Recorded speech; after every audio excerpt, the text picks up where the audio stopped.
So I have here, Mr. Chair, with me, a screenshot of a conversation that occurred on October 27, 2023. Hi, Chief.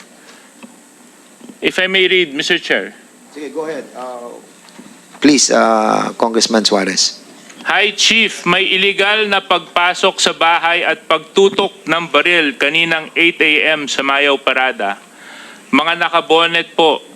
Nagpa-blatter po dyan sa presinto. Mag-asawa at isang buntis ang tinutukan sa tiyan. Very evil po yan. Is that your number? Yes, Your Honor. So, in other words, you're lying. Nagsinungaling ka sa kongresong ito. No, Your Honor. Paano kayo nagsinungaling? Merong ang lumabas dito sa conversation nyo na may nag-report sa iyo about that incident.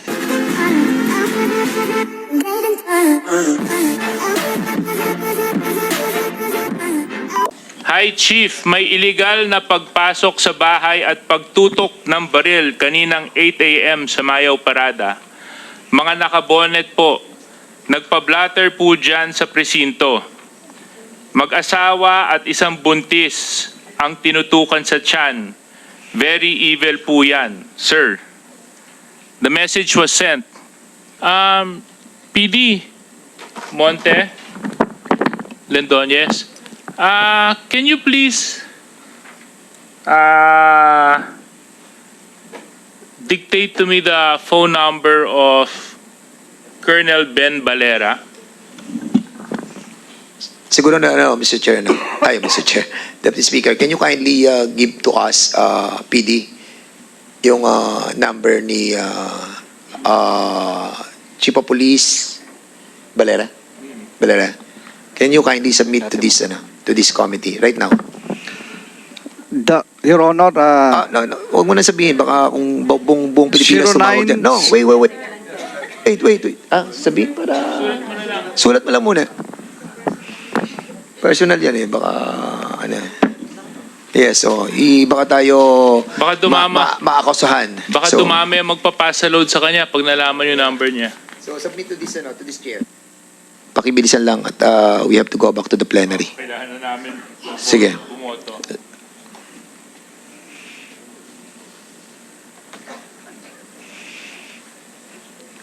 Thank you so much, PD. You can now sit down, please. Okay, go ahead, Congressman J.J. Suarez. Thank you very much, Mr. Chair. So, thank you very much, PD, for sharing with me the number of the former Chief of Police of Lucena. So, I have here, Mr. Chair, with me, a screenshot of a conversation that occurred on October 27, 2023. Hi, Chief. If I may read, Mr. Chair. Sige, go ahead. Please, Congressman Suarez. Hi, Chief. May illegal na pagpasok sa bahay at pagtutok ng baril kaninang 8 a.m. sa Mayaw Parada. Mga nakabonet po. Nagpa-blatter po dyan sa presinto. Mag-asawa at isang buntis ang tinutukan sa tiyan. Very evil po yan, sir. The message was sent. And the number that PD gave me replied, yes po sir, mas maganda makapunta ng station at makapag-conduct kami ng investigation. Mr. Chair, kanina sinabi po ni Valera na wala po siyang natanggap na report, information, or any sort of data or datos na magsasabi na may pangyayari po sa Mayaw Parada. Ito na po, nag-reply po siya sa text. Ang sinabi niya pa nga dun sa nag-text, yes po, sir, mas maganda makapunta ng station at makapag-conduct kami ng investigation. He replied in the affirmative, Mr. Chair. Hepe, hindi namin... This is not the Sige, go ahead. Sorry. first time that he's lying.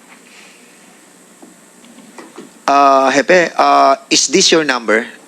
Ibibigay ko sa iyo ha, yung text that the good congressman from Quezon have given me right now. Andito ang number mo, ang pangalan mo, andito ang mga text na ipinakita namin pero hindi namin nilagay yung number mo. So I will be sending this to you right now. And confirm to us if that is your number. You will be just answering yes or no if that is your number.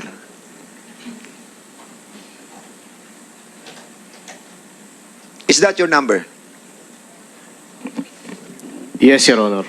So, in other words, you're lying. Nagsinungaling ka sa kongresong ito. No, Your Honor. Paano kayo nagsungaling? Merong ang lumabas dito sa conversation nyo na may nag-report sa iyo about that incident. Sir, upon validation, sir, wala naman po, sir, talagang pumunta ng 27, sir, para mag-report. Pero may nag-report sa iyo, yun ang tinatanong ni Congressman Suarez. Kung may nag-report sa iyo through text, ang sabi mo kanina, wala. Di ba? Yes, sir. Wala. Actually, sir, wala na So po, kanina, sir, maalala, lang sir. kita. Sabi ko, huwag kang magsisinungaling, di ba? Sir, Pero wala po still talaga, sir. you insisted. Wala talaga, sir, maalala, sir, na naka-receive ako ng text information, sir, noong 27. Alam mo, Hepe, I tend to believe you sana kanina eh. Pero since I got this texts and the number of the Chief of Police of Lucena appeared on this screenshot coming from the Deputy Speaker J.J. Suarez, now I tend to believe that you are lying. Kasi nandito eh, liwanag eh. Andito yung mga texts nyo eh. Mr. Chair, sinabi niya kanina, walang nakarating sa kanyang information. Sinabi niya kanina, wala nag-report sa kanya. Sinabi niya kanina, hindi niya alam na mayroong ganung pangyayari sa Mayo Parada. Sinabi niya kanina, yun din ang dahilan kung bakit wala silang ginawang aksyon. Eh dito, 27. nagpapatunay, October 27, ipinarating sa inyo na may ganung pangyayari. At nag-reply ka pa.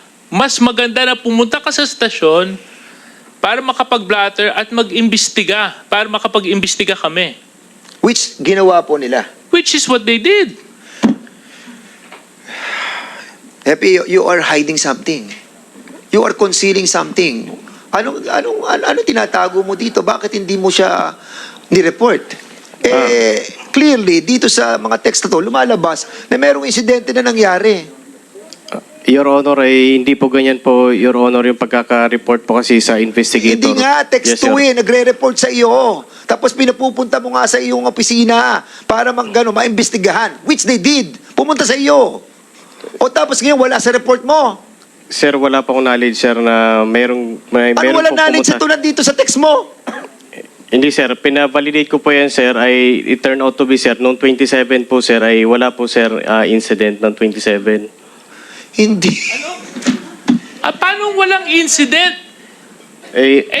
Nag-report na nga sa iyo eh. Nagsabi na nga sa text tapos pumunta na nga itong Sir, si Ma'am Maribel kalapit sa stasyon at gumawa ng sinumpang salaysay. Mr. Chair, obviously, there's a cover-up.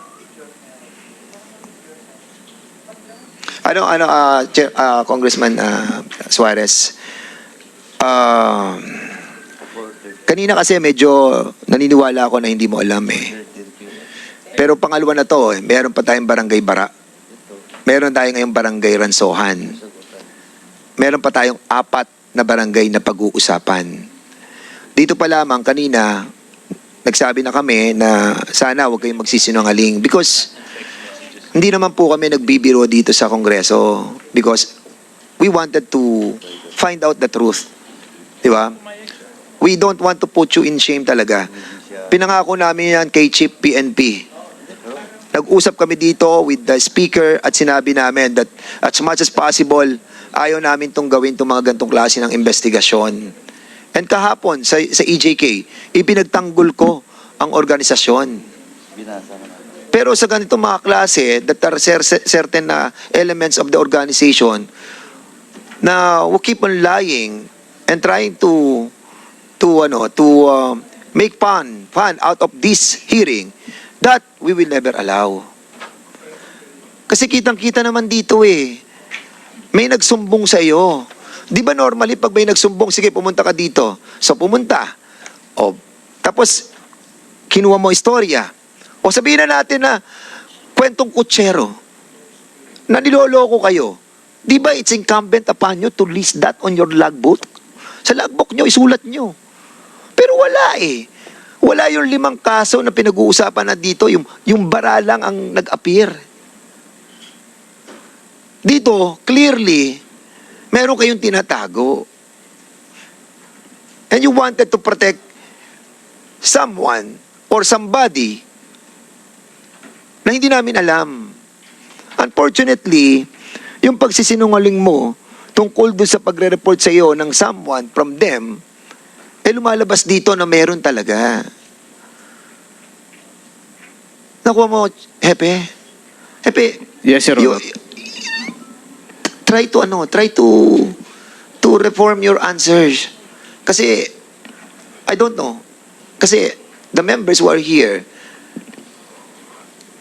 baka mamaya mapilitan silang gawin yung mabagay na ayaw mo. And we don't want to do that. That's the reason why I keep on warning each and every resource speaker who will be attending our committee to refrain from lying. Kasi sunod-sunod na yan Magkakasunod-sunod na yan. And I cannot stop anybody from here Mr. Chair. Mr. Chair. na mag-motion sila to cite you in contempt. Mr. Chair, Sige, if I Congressman. may,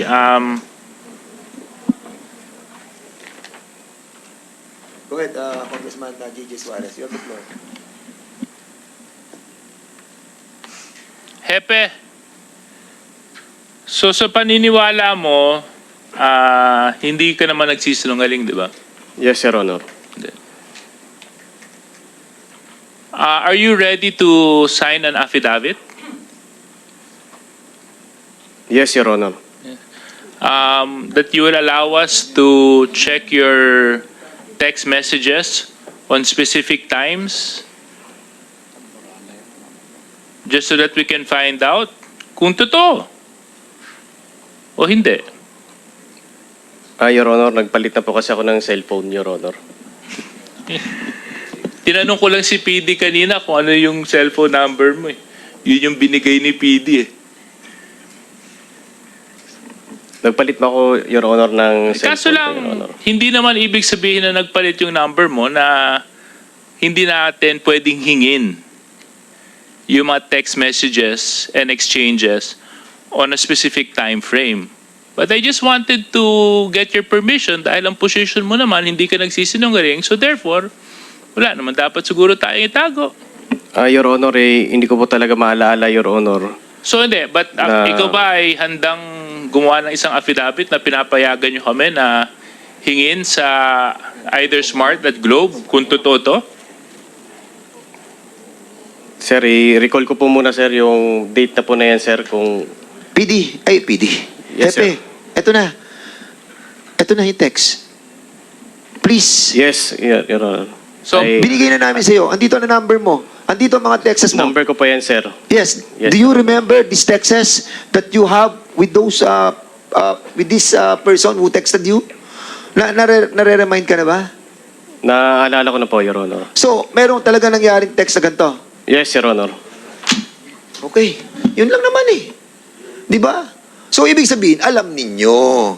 Alam niyo na October 27, meron nang nagre-report ng nangyaring problema sa kanila.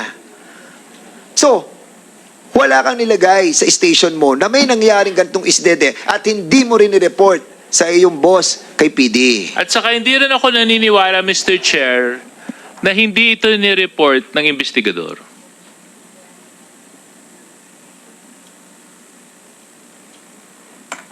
So, okay, go ahead. Sige. Rodriguez, talagang hanggang sa'yo lang? Bali sir, lahat naman po ng insidente ay iniimpormahan po namin ng aming superior. Hindi ko lang po maalala kung nabanggit ko po ito kay sir. Yan ang problema eh. Biglang nagbabago na tayo ng ano.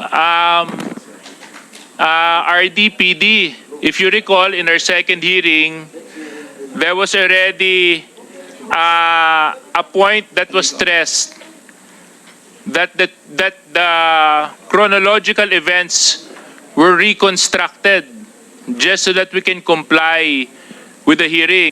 Having a reconstructed chain of events of what really happened. So what do we do? Congressman, if I may, no? Kasi If I may. ito, Sige, sinabi niya, Mr. Chair, ha? Nung investigador, 28, di ba? Sabi mo? 27 po sir. 27 ang sinabi mo. Yes po, Your Honor. Oo. 27 mo sinabi na nai-report sa'yo. Yes po, Your Honor. So, kanino mo sinabi at na-relay na may ganitong pangyayari? Babe, can you talk siya? Bali po nung nabigyan ko na nga po nung endorsement si Ma'am Maribel, hindi ko na po, kasi umasa na po ako na sa pag-assessment ko po sa reklamo niya kay Di Castro ay pambarangay, kaya hindi ko na rin po na Hindi, kanino mo na ibahagi yung pangyayari?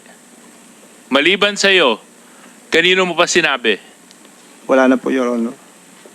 Eh, kanina lang sinabi mo na Yun- meron kang pinagsabihan eh.